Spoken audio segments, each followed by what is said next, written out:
Assalamualaikum warahmatullahi wabarakatuh. Selamat pagi anak-anak. Bagaimana kabarnya kalian hari ini? Semoga kita semua senantiasa sehat dan semangat selalu ya untuk belajar. Amin. Pagi ini bertemu lagi dengan Ibu Siva di mata pelajaran PPKN. Dan hari ini kita akan belajar di bab 3, yaitu subbab terakhir, yakni menampilkan sikap sesuai dengan peraturan perundang-undangan. Nah, sebelum kita memulai pembelajaran, alangkah baiknya kita berdoa terlebih dahulu. Berdoa menurut agama dan juga kepercayaan masing-masing. Berdoa dimulai.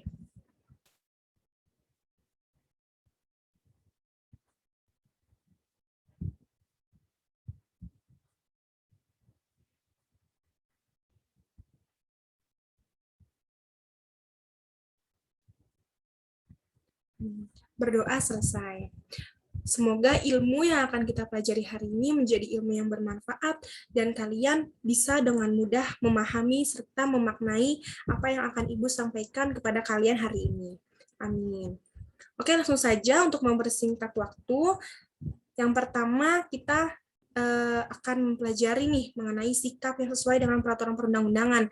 Nah, kalian bisa lihat di sini pada slide 2, di situ terlihat jelas ya anak-anak, ada gambar lalu lintas, banyak motor, mobil, ada zebra cross-nya, lalu ada polisinya. Nah, pertanyaannya, apa pendapat kalian mengenai gambar di samping dan bagaimana nih kaitannya dengan materi pembelajaran hari ini? Nah, kalian boleh berpendapat, silahkan berpendapat, keluarkan pendapat kalian di grup WhatsApp ya. Ibu akan menjelaskan sedikit. Gambar ini maksudnya itu ialah bahwa setiap pengendara bermotor itu harus mentaati peraturan lalu lintas. Peraturan lalu lintas itu diatur pada Undang-Undang Nomor 22 Tahun 2009. Yang salah satu aturan di dalamnya itu ialah setiap pengendara bermotor harus memiliki SIM. Nah, batas usia yang memiliki SIM itu ialah 17 tahun. Jadi nih kalian nih anak-anak SMP yang umurnya masih mungkin sekitar 15 atau 16 itu belum boleh membawa motor karena belum 17 tahun. Tapi kalau ada yang udah 17 tahun, silahkan kalian bikin SIM dulu baru kalian boleh mengendarakan motor. Nah, lalu kenapa kita harus membuat SIM? Nah, itu sebagai salah satu bentuk kesadaran kita terhadap hukum, bentuk sikap kita untuk mentaati hukum yang ada, yaitu hukum berupa peraturan lalu lintas. Untuk lebih lanjutnya, silahkan kalian berpendapat di WhatsApp group, kalian eksplorasi, kalian keluarkan pendapat kalian mengenai gambar ini, nanti akan Ibu baca satu persatu. Nah, lalu tadi kan Ibu sudah menyinggung nih tentang kesadaran hukum. Kesadaran hukum itu apa sih, Bu? Nah, kesadaran hukum itu ada indikatornya nih anak-anak. Jadi, seorang warga negara yang sadar hukum itu baru dapat dikatakan sebagai warga negara yang sadar hukum jika dia sudah memiliki 4 indikator ini. Nah, 4 indikator ini apa saja? Yang pertama, yang seperti sudah Ibu jelaskan, yaitu pengetahuan hukum. Ini yang paling rendah tingkatannya ya, pengetahuan hukum. Artinya, setiap anak itu atau setiap manusia di Indonesia, warga negara, harus memiliki yang namanya pengetahuan. Pengetahuan apa, Bu? Pengetahuan tentang hukum. Contoh dasarnya ialah pengetahuan tentang perbuatan mana yang diperbolehkan dan perbuatan mana yang dilarang oleh hukum.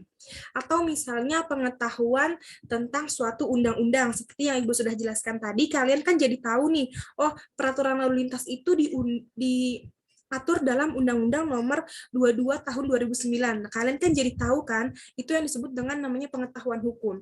Kalau pengetahuan tentang perbuatan yang diperbolehkan atau dilarang hukum, pastinya kalian udah tahu. Seperti mencuri itu merupakan perbuatan yang dilarang oleh hukum. Menghina agama lain itu merupakan perbuatan yang dilarang oleh hukum. Sedangkan jual beli, lalu melakukan perjanjian, mentaati peraturan pun itu merupakan perbuatan yang diperbolehkan, bahkan diwajibkan oleh hukum kalau yang mentaati hukum itu sendiri. Lalu, indikator yang kedua ialah pemahaman terhadap kaidah hukum. Apa maksudnya? Maksudnya itu ialah Ketika kita sudah mengetahui suatu hukum, suatu aturan atau perbuatan mana yang dibolehkan dan tidak dibolehkan, maka kita harus memahami isi dari aturan hukum tersebut. Kalau tadi Undang-Undang Nomor 22 tahun 2009 mengatur mengenai peraturan lalu lintas. Nah, isinya itu ada apa aja? Ada tentang batas usia minimal memiliki SIM dan lain-lain sebagainya. Itu kalian harus memahami isi-isinya tuh apa aja. Nah, lalu kita juga harus mengetahui nih atau menghayati isi dari suatu hukum. Hukum itu diadakan untuk apa? Seperti tujuan hukum itu diadakan untuk mewujudkan ketertiban dan juga keamanan bersama. Jadi itulah yang disebut dengan pemahaman kaidah hukum. Kalian harus paham bahwa hukum itu diadakan, kaidahnya ialah untuk menciptakan keamanan, ketertiban, dan juga perdamaian di dalam kehidupan masyarakat. Jadi pemahaman ini tingkatannya lebih dalam atau lebih tinggi dibandingkan dengan pengetahuan. Kalau pengetahuan itu dia hanya sekedar tahu, tapi kalau pemahaman, oh dia sudah paham dengan adanya hukum tersebut. Lalu yang ketiga, itu ada sikap terhadap norma hukum. Apa artinya? Sikap ini merupakan penilaian kita sebagai warga negara terhadap norma yang berlaku, berupa nilai baik dan juga nilai buruk terhadap aturan. Contohnya, kalian menilai bahwa pencurian merupakan perbuatan buruk atau perbuatan yang tercela. Sedangkan mentaati hukum merupakan perbuatan yang baik.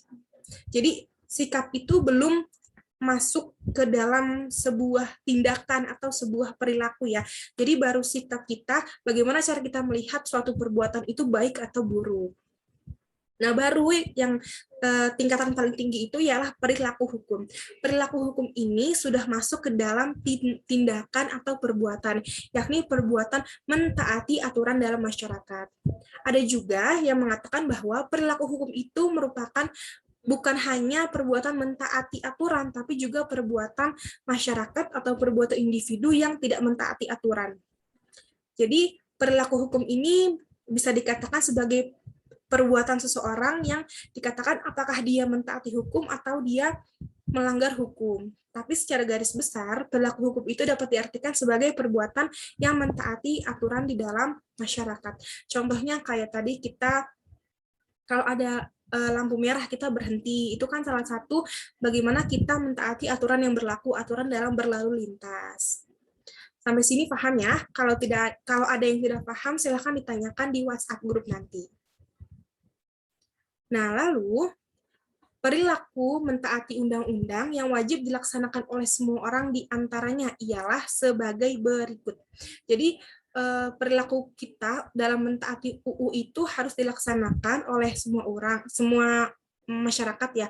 Nah, salah satunya itu ialah pertama, kita harus memiliki yang namanya akta kelahiran sebagai bukti kita bahwa kita itu adalah penduduk Indonesia. Lalu yang kedua, harus mematuhi aturan dalam berlalu lintas. Kalian yang belum punya SIM, Ibu tekankan sekali lagi, terutama yang laki-laki ya biasanya, itu jangan membawa motor dulu, atau bahkan membawa mobil jika kalian belum memiliki SIM. Karena nanti kalau kalian ketahuan, itu juga urusannya akan lebih ribet lagi, karena kalian belum memiliki SIM, dan itu juga merupakan sebuah perbuatan yang melanggar hukum. Lalu yang ketiga ada menyukseskan wajib belajar pendidikan dasar. Tentunya kalian semua di sini sudah tamat SD ya, dan wajib belajar ini bukan hanya pada sampai SD, tapi kalian juga harus menekankan pada diri kalian sendiri bahwa wajib belajar itu sampai nanti SMA. Kalau ada yang berkesempatan sampai nanti kuliah, sampai S1, S2, S3, untuk menyukseskan kehidupan bangsa Indonesia yang cerdas. Nah, yang keempat, itu ada tidak melakukan tindakan yang melawan hukum. Contohnya, kalau tidak melakukan itu, kalian itu nggak telat pas lagi PJJ. Itu salah satu contoh kecil dalam kehidupan sekolah ya. Kalau masuknya jam 7, kalian ya datang ke sekolah jam 7.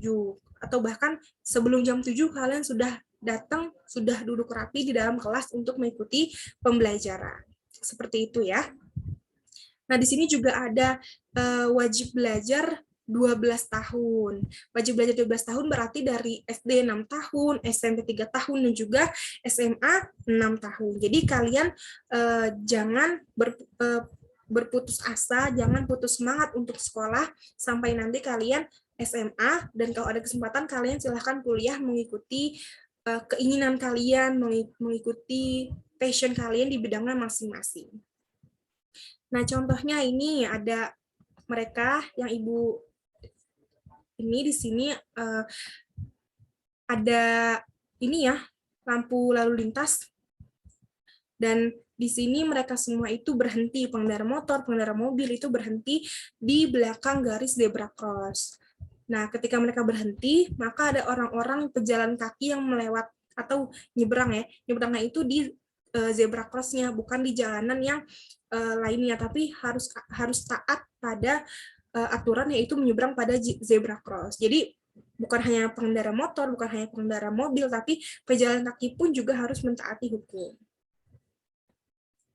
Selanjutnya, nah ini, sebagai warga negara yang baik, sikap yang patut dan wajib kita ketahui yang sesuai dengan hukum negara Indonesia adalah yang pertama, ada sikap objektif.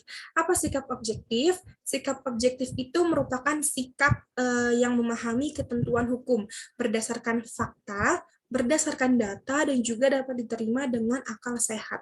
Jadi, ketika kita memahami ketentuan hukum itu, kita memahaminya berdasarkan data, berdasarkan fakta, dan juga dapat diterima dengan akal sehat. Misalnya, faktanya, kalau misalnya kita tidak mentaati aturan dalam berlalu lintas, banyak sekali kecelakaan-kecelakaan yang terjadi, kan?